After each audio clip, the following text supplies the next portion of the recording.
Okay, welcome to Product and Process Design, and in this set of modules for the sketching workshop, we're going to take you a little more deeper into being able to sketch more complicated 3D shapes. But before we get there, let's start with some simple ones. So first we'll refine a little bit of your sketching skills, and then we'll sketch some complicated 3D shapes, and then we want you to practice your sketching.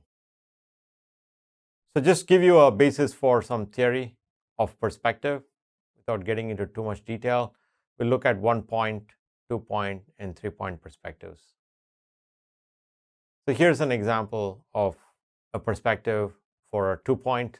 You kind of look at the shape here below a horizon looking down, and the 2-point break horizon perspective. There's a street with some trees. Oftentimes the 1-point is not too useful for product design. 3-point is often used for buildings, but also don't try to overdo the perspective. It kind of distorts it too much. So you want to get it just right. Here's a 1-point perspective for landscapes. You kind of look at it, why somebody invented perspective at some point, but here's how it works. 1-point perspective. Here's the 2-point perspective. We can use this trick of using centers to divide and get additional blocks adjacent to other blocks or blocks on top of blocks. And very soon you're going to become better at being able to look at more complex shapes and breaking it down to simple ones. Let's just practice this out quickly. So out here, again, don't forget your loose arm.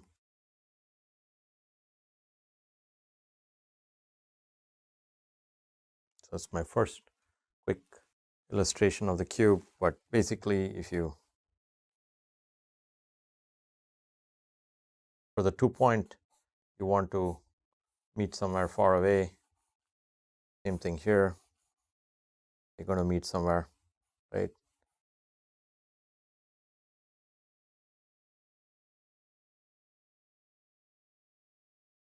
So all these will be meeting far away somewhere together.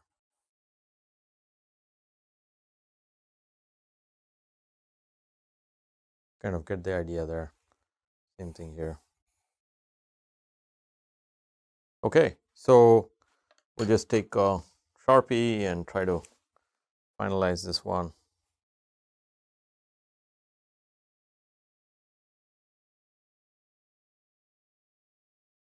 That's just for your own eye. We're meeting somewhere.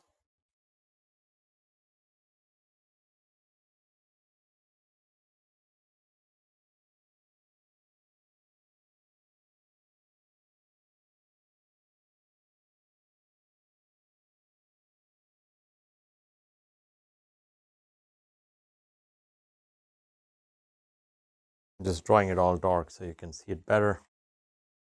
But also just think of the divider idea here is simply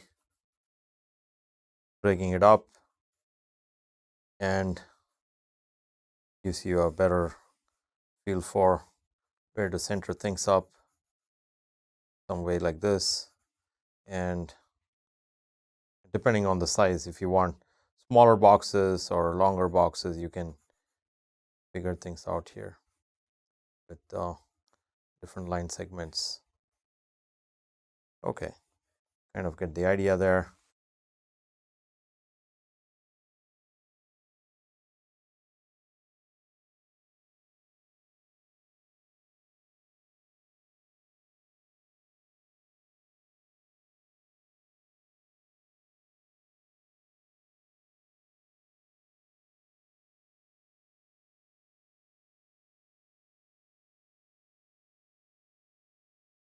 Kind of get the general idea of how you can move this to do different things. Okay, so now a little bit of the 2-point perspective, why it is what it is. I want you to also start practicing circles and circles into point. These are needed for wheels, gears, many other things that you want to use it for. Circles in perspective look like ellipses. You can kind of get the idea of why that is the case. So for instance, up here, if you had a circle here tangent to all of them, it would kind of be like that, and out here. So if you look at it, this is basically an ellipse, right? Okay, so you're just squishing a circle into some kind of a parallelogram, if you may. All right. So once you're good at drawing circles, you can do a lot of different things, right? Here you have minor and major axis. I have a wheel there.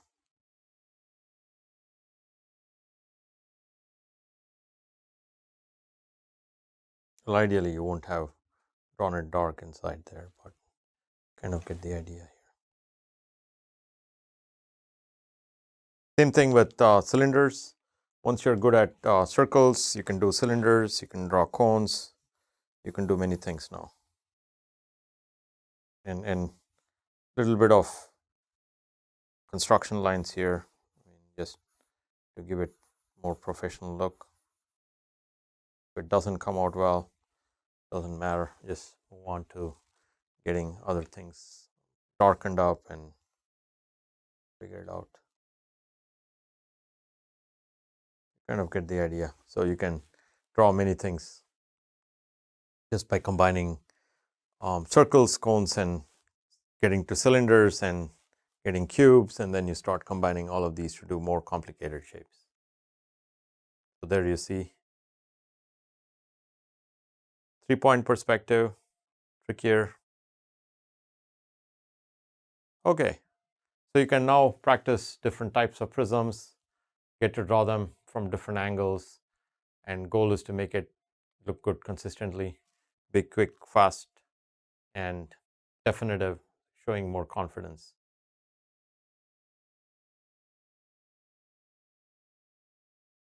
Thank you very much. So I will see you in the next module.